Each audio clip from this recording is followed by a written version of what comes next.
Hello there guys, this is Christy Lewis from Dostoevsky in Space, and welcome to episode 2 of Relaxing Reads. This time I'm going to be talking about the series of unfortunate events. I'll be talking about the first 4 books in the series, in addition to season 1 of the Netflix show. Yes, we got Netflix! Woo!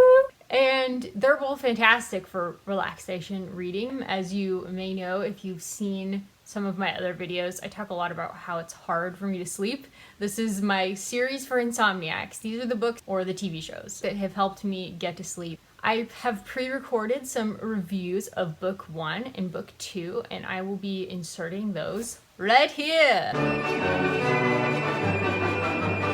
The Bad Beginning, the first book in the series of unfortunate events by Lemony Snicket. This story is about the 3 Baudelaire orphans. They are orphaned at the very beginning of the story by a fire, which is apparently significant later in the series. You follow the Baudelaire orphans after their parents die. This man right here, Count Olaf, is introduced in this first book. He adopts them and tries to steal their fortune. Throughout every book in the series, Count Olaf dons a new disguise to steal their fortune. And in this first book, he is just himself. It's introducing Count Olaf. I feel like a lot of people read these and still read them, and it helps that there was a movie with Jim Carrey, which I personally love. Maybe not everybody did. And then also the TV show on Netflix, which we might be getting soon.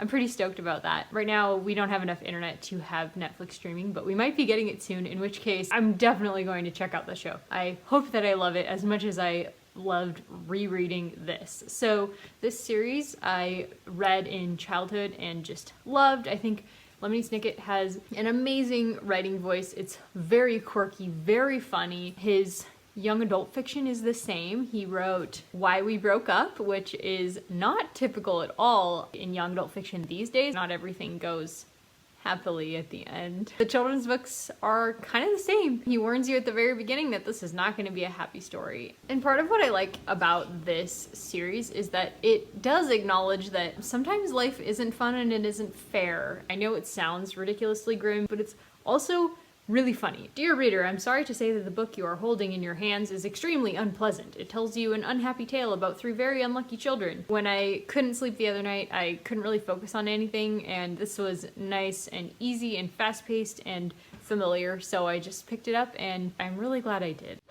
Well, here I have book 2, which I just finished the other night. It's called The Reptile Room. It's quite entertaining. It's actually a really grim storyline, but the way it's told makes it funny and easy to read and honestly perfect for bedtime. It's very, very cleverly written with a narrator. The storyteller is this kind of outside story frame about the investigator, Lemony Snicket, who claims to be the author. It's this whole thing where Lemony Snicket, he's writing on the back, he's got his picture on the inside, except you can't really tell it's him. It's his back and he's walking away from the camera because he doesn't want to be photographed. The author built up this elaborate pseudonym for his books. I was just completely enthralled by these books when I was a kid, and I think a lot of people felt that way about them. You just are wondering about the author and what's gonna happen to these poor orphans. There are 13 books that you follow them through their journey. This one is just as fabulous as the first book. These, I think, are the ideal kind of bedtime story because there's usually not the emotional investment because the narrator kind of keeps you distant from the misery that the orphans are feeling, and he kind of intellectualizes a little bit and kind of helps you feel some empathy, but you don't get stressed about it. And I'll share one of the quotes with you that's just beautiful that kind of will exemplify what I mean by that. It is a curious thing, the death of a loved one. We all know that our time in this world is limited, and that eventually all of us will end up underneath some sheet, never to wake up. And yet, it is always a surprise when it happens to someone we know. It is like walking up the stairs to your bedroom in the dark and thinking there is one more stair than there is. Your foot falls down through the air and there is a sickly moment of dark surprise as you try and readjust the way you thought of things. And so he describes the feeling of loss. And it totally does make you feel for the orphans, right? But you don't find yourself necessarily sobbing over it because you're not in the heads of the orphans. So that distance really helps, I think, with children's literature when they're talking about death, and also for adults who are just trying to sleep. Dang it! I want to share a couple other things that I thought were hilarious, just as an example of the author's style. because you might not believe me that this is funny. So he'll constantly like use these big giant words in the book that kids aren't probably going to have heard of them, and then he'll explain them in a funny way that's like overly specific for the situation. When describing a look on the face of Count Olaf, he says, "It was a look of sheer vanity, a word which here means Count Olaf, thinking he's the most incredible person who ever lived." I just love that he does that with the words all the time. It's one of those things that I delighted in as a kid. It made me feel clever. That one is a running joke throughout the whole series. He does that. It's part of the way he describes things. Another thing that's really funny, that's like a running joke in this series, is that the baby, Sunny, doesn't really talk. Especially in the early books, she doesn't speak words that are familiar to adults. Of course, the children understand her just fine, but sometimes her outbursts actually do make some sort of sense. Sunny likes to bite things. That's like her personality trait in the series, because she's kind of young to have personality traits.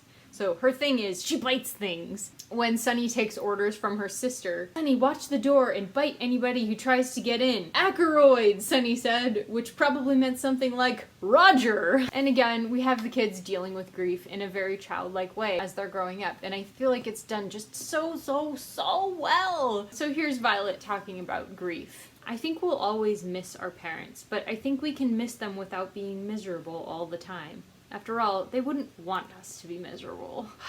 So I am getting emotional now that I'm like quoting it to you guys, because I just think it's so good. But like when you're reading it, you can kind of just, you know, leave a little marker there and like blow past it so you can go to bed smiling at how funny and clever it was. So as you can see, I was completely enchanted with, particularly by the time I read book 2, I just had so much to say about this series. And that has not changed with my reading of books 3 and 4. So as you can see, this one is called The Wide Window, and Violet and Sunny are there, and Klaus is in the background. This one takes place on Lake Lachrymose, and the main adult character that is so weird and is like a guardian in this one is Aunt Josephine. I thought Meryl Streep's Aunt Josephine was fantastic in the Jim Carrey version.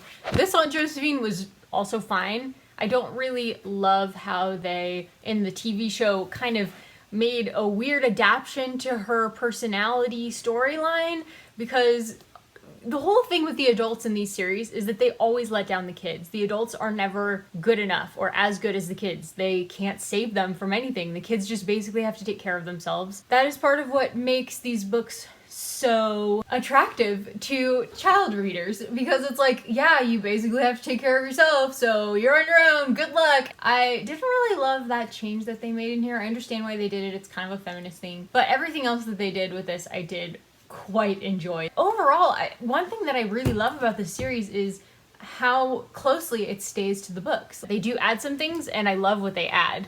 They add this whole spy element. It isn't present at all in the books, although there are hints of like a spy organization going on. You don't get it explained until like much later books, and I don't really remember what happened, even though I did read the whole series. It was a really disjointed experience for me, which is why I'm excited to reread it now. Yeah, the whole series arc is much more prevalent in the TV show than it was in the books, and I don't know if that's because Lemony Snicket didn't really have an overall series arc for the books when he started them, or what. When you read this, you do kind of get the feeling that he was haphazardly drawing ideas out of a box when he was brainstorming for these, and he was like, okay, let's make it into a novel, and he does it, and it's hilarious. Like, whatever he did, it worked really well for creating engaging reads, but I have a feeling he wasn't a super outliner. He was probably a seat-of-your pants kind of writer. And I know that Brandon Sanderson does that with his children's books as well. Even though he's a super outliner for his adult books, for his kids' books, he just picks really random things and he's like, okay, I gotta make a premise out of this. And so it remains random and really fun to see how those things are connected together,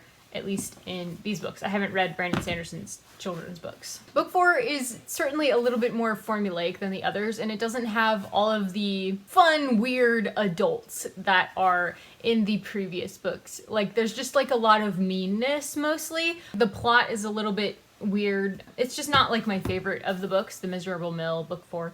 But I've heard really good things about book 5, and also the TV show completely fixed all of my problems with book 4. I thought it was really fun how they did the 2 episodes that adapted The Miserable Mill. There's 2 episodes for every book. I also love how they change how the Baudelaires arrive at the miserable mill in the TV show. Because in the book, there's very much of a formula, but it doesn't bother me because I just have like accepted the formula and I'm just enjoying the funny variations in each book. But the TV show actually varied the formula a little bit, and I really liked how they did that.